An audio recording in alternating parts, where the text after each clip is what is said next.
driver हट सजन सुतलो में करेला बड़ी गजन करेला गरम मोर इंजन बाजे पोए पोए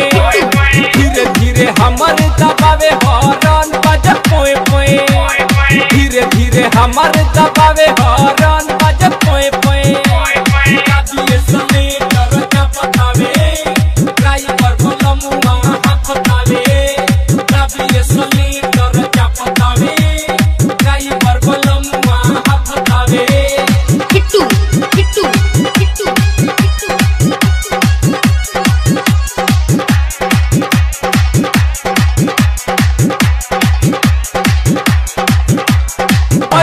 के सीट पर करेला भजन हमारा तला गेला बड़ी हो ओजन करेला गरम मोर इंजन बाजे पोए पोए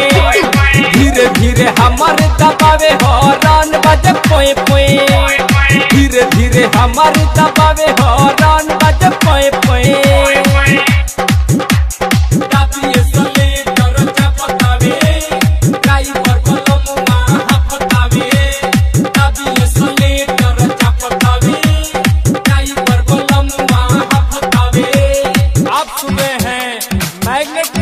माध्यम से मार्शल ने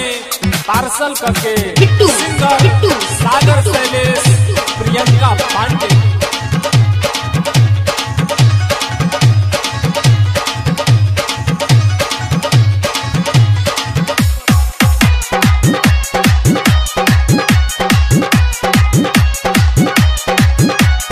टंकी के हमारा खोल ढक्कन निक नहीं लागेला तनिको रहन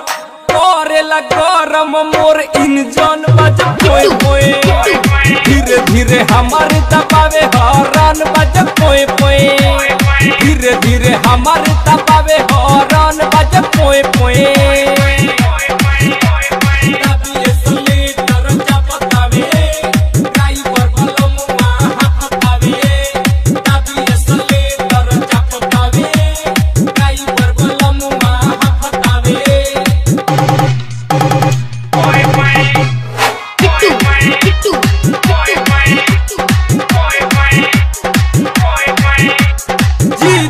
लागला निमन मैग्नेट म्यूजिक के आइल बा सीजन करेला गरम मोर इंजन करे पोए पोए